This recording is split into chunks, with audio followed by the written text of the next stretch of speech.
Good morning, everybody. I thank God for each and every one of you that joined with me this morning to study God's Word. What a privilege and honor to be able to be God's voice extended to each and every one of you. This morning in our social distancing meditation, this particular subject that I'm about to share with you today has great meaning for me at this particular time in my life. Yet I feel God is prompting me to speak about it this morning. Just so you know, this is not just for you that is listening to this devotion. It is also for me. We're going to talk about the will of God, God's will. I know a lot of us this morning, if we had to have a tete-a-tete with Jesus, the biggest questions we would have for him would be, am I doing what you want me to do? Am I doing what you have called me to do? Am I where you want me to be? Am I at the center of the Father's will? You see, there are different facets of God's will that we need to understand. Now, let us go through a little Bible study this morning. I will do this in two parts. We will go through some verses that talked about God's will today, and we will make some commentaries in the second part that will be next week. Please open your Bible with me where we will browse through a few verses concerning God's will.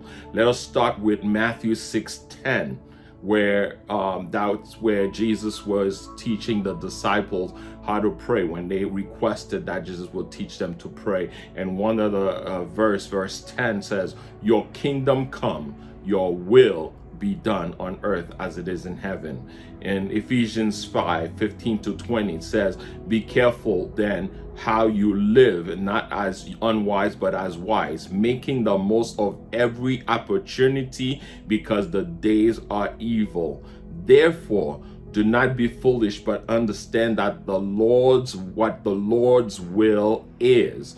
Do not get drunk on wine, which leads to debauchery. Instead, be filled with the Spirit. Speak to one another with psalms, hymns, and spiritual songs. Sing and make music in your heart to the Lord, always giving thanks to God the Father for everything in the name of our Lord Jesus Christ."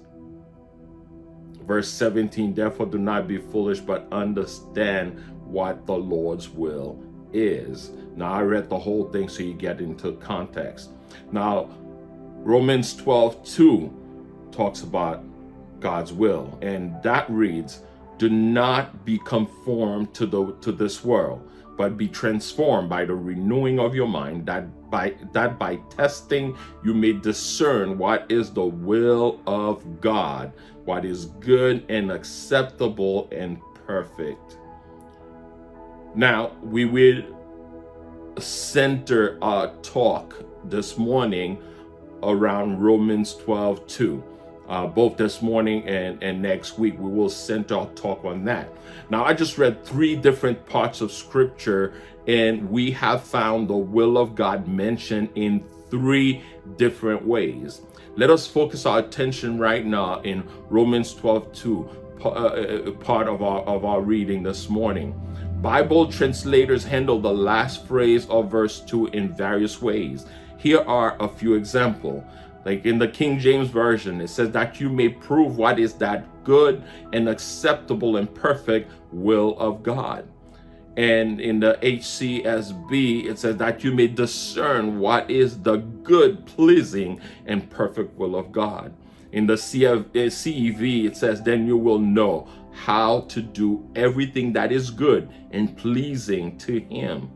In the NLT, "Then you will learn to know God's will for you, which is good and pleasing and perfect." The NIV, "Then you will be able to test and approve what God's will is, his good, pleasing, and perfect will."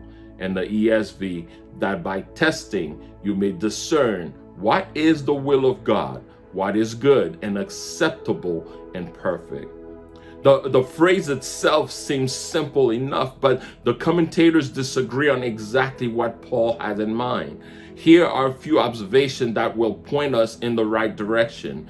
This phrase comes at the end of Paul's call to present our bodies as living sacrifices to the Lord, to become nonconformists to the ways of the world, for us not to conform to what the world is doing, and to be continually transformed by the renewing of our minds, which is knowing, testing, discerning, approving the will of God for our lives, comes as the logical result of doing everything Paul has just told us to do in Romans 12, 1-2, and where it says, "And so therefore, dear brothers and sisters, I plead with you to give your bodies to God because of all he has done for you. Let them be a living and holy sacrifice, the kind he will find acceptable. This is truly the way to worship him."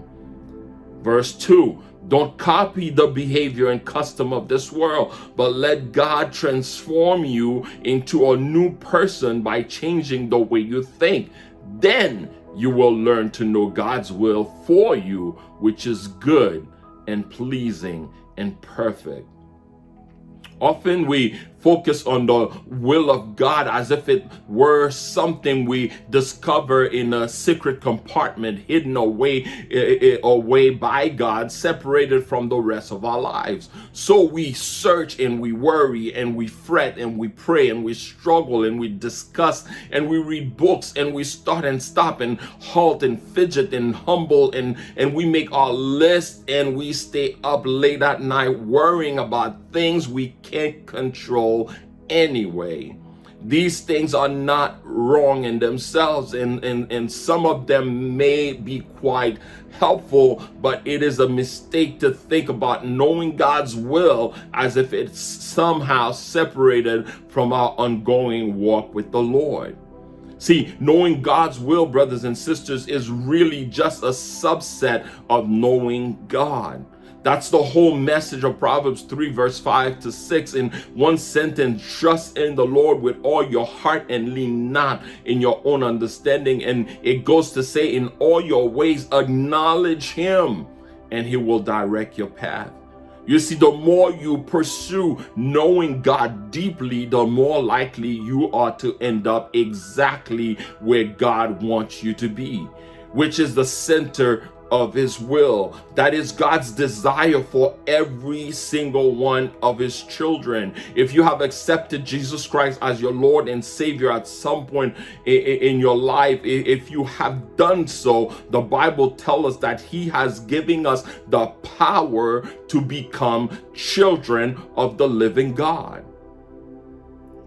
Said another way, as long as you refuse to present your body as a living sacrifice, and as long as you insist on following the ways of the world, you can forget about knowing God's will for your life. It's not going to happen. You can't divorce this last phrase from everything that has gone before. There is moral implication to the will of God that go far beyond questions such as, should I get married? Where should I go to college? Should I buy a new house? Should I move to Arizona or to Georgia or to New York? Those questions are purely secondary when it comes to the will of God. And yet we tend to spend our days obsessing about those secondary issues. Paul uses 3 words that describes the will of God. First, God's will is good. That means that doing things God's way will always prove to be for our ultimate benefit.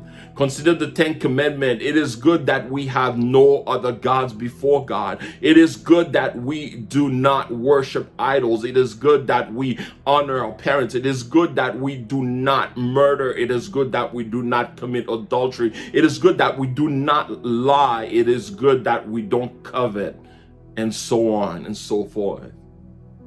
But there are times when the world pulls us in the direction of idolatry, disobedience, hatred, and sexual immorality. There are times where lying seems like fun, and when stealing seems okay. Remember that sin does bring pleasure for a short time. If sin were always immediately unpleasant, we'll all every single one of us would not be sinners. We'll all sin a lot less than we do today. Sin often brings short-term pleasure. When Eve saw the fruit of the tree of the knowledge of good and evil, she saw that the tree was good for food and that it was pleasing. It was a delight to the eyes, and that the tree was to be desired to make one wise. All those things were true. So she took the fruit and ate it and gave it to Adam, and he ate it, with disastrous consequences that continue to this very day, as we all know. Sin always looks good at first. It seems fun and alluring and exciting, but it's wrong anyway. There is a way that seems right to a man, but its end is the way to death, in Proverbs 14:12. See, all Satan's apples have worms, but God's will and his way and his path are always good for us. God's ways are perfect, brothers and sisters. Second, God's will is acceptable. See, the word means that which is well pleasing to God. It means to live in such a way that God says at the end, "Well done, good and faithful servant."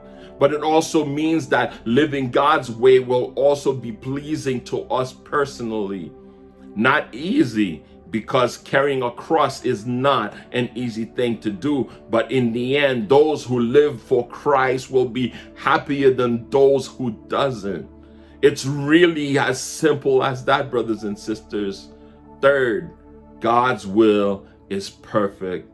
The word means sometimes that is complete, is something that is complete or whole, something that has reached its intended destination. If you live for God, you will come to the end for your life of your life satisfied. If you live for God, you will see at the end that what you were looking for, that is exactly what you are getting. What God promises, that exactly what he will give you. See, the word means something that is complete or whole, something that has reached is its intended destination. If you live for the world, you will have the world's reward, which will satisfy you for only a short time, because our life is but a vapor, brothers and sisters. Even if we live to be 100 years old, compared to eternity, it's a very short time. If you live for God, you will demonstrate to yourself and those who know you that God's way is always good, always pleasing, and ultimately perfect. Amen. Let's pray. Father, we just thank you today. Thank you for your word. Thank you, oh God, that we were able to come in your presence once again to share God's word with your people, oh God. Father, I pray this morning that you will, oh God, help us and guide us and lead us and help us to understand what your will is for each and every one of us. And Father God, I pray those words will, oh God, fall onto fertile ground. And Father, we will, oh God, just know, oh God, that Lord, your will is what we need to focus on. Those things, oh God, that are good, pleasing, and acceptable to you, oh God, that's what we need to seek after. Father, help us today. Be with us in everything that we do, Lord, we pray. In Jesus' mighty name, amen and amen. Praise God. Thank God for his word. Thank God for each and every one of you. I pray that you were blessed by those words and you will go ahead and share it with somebody. And I'm looking forward to see you next week, because we will do the follow-up to this study here, and we're going to continue to talk about the will of God, and you don't want to miss that one. And I will see you on this platform next week to continue this study. May God be with you. May God bless you and keep you, and have a great and safe holiday weekend. Get some rest. I'll see you soon. I love you with the love of the Lord.